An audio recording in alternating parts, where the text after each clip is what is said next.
Hello mga ka-Chucky! Ngayon usap-usapan sa social media ang nasungkit na medalya ni Carlos Yulo. Sino kaya si Carlos Yulo? Si Yulo ay isang Pilipinong gymnast na ipinanganak noong Pebrero 16, 2000 sa Malate, Maynila. Siya ay lumaki sa isang mahirap na pamilya at simulang mag-training sa gymnastics sa edad na 7 taong gulang. Sa taong 2018, si Yulo ay nakapaglaro para sa Pilipinas sa Asian Games sa Indonesia kung saan siya ay nakatamo ng 4 na medalya. Sa 2019, siya ay nagpakita ng mahusay na pagganap sa mga kompetisyon sa gymnast, kabilang ang pagkapanalo ng 2 ginto sa men's floor exercise sa FIG Artistic Gymnastics Hold Cup of World Champion. At ang kaniyang mga magulang, sina Mark Andrew Yulo at Angelica Yulo, sa kaniyang paglahok sa 2019 Southeast Asian Games, si Yulo ay naging sentro ng pansin matapos na wagi ng 4 na gintong medalya, kasama ang panalo sa men's artistic individual all-around events. Ngunit sa kasalukuyan, si Yulo ay nagpapakita ng kanyang kahusayan sa gymnastics sa buong mundo at nagpapakita ng malakas na potensyal upang manalo ng mga medalya sa mga darating na Olympics at ang pandaigdigang kompetisyon. Ano ang mga nagawa ni Yulo sa Pilipinas? Si Carlos Yulo ay nagkaroon ng malaking ambag sa gymnastics ng Pilipinas. Sa kanyang mga nagawa sa larangan ng sports, ito ay ilan sa mga nagawa ni Yulo.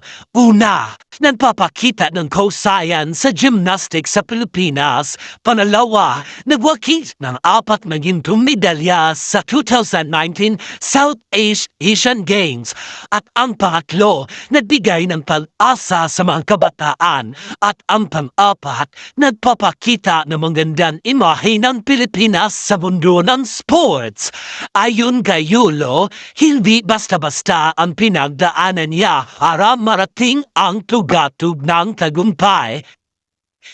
Kaya ang kailangan, sipag at tiyaga, tugo at pawis ang maging sandigan niya sa lahat ayon kay Yulo, at hindi siya nabigo kaya nasungkit niya ang 2 medalya para sa Pilipinas na ginaganap sa Paris lang Olympic 2024. Maraming salamat po at ngayon ako po ay nais magbahagi sa inyo.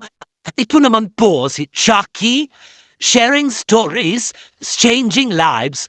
Maraming salamat.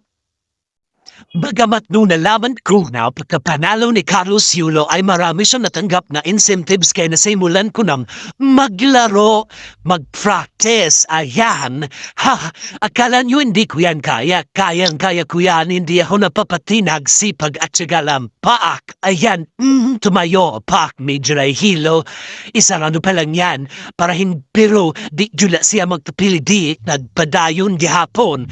O paak, rolling vote, kana, prog pa. Mauna na nag-practice ng gano'n. Na. Mauna siya nga dili juda nato siya kalikayan kita ko kayo ang mga ladawat ni Carlos Yulo minilyon sus kitagaal pa siya 200 million nondre sa presidente yung samanha. Pak. Parugyapon. Muna, resilient kayo na pero naktasan. O, nakin salamat. Muna kayo, gid mo putukon pa rin kamot na mo dihaw. Sige, bye. So please don't forget to follow, like, share, and comment. Thank you for watching.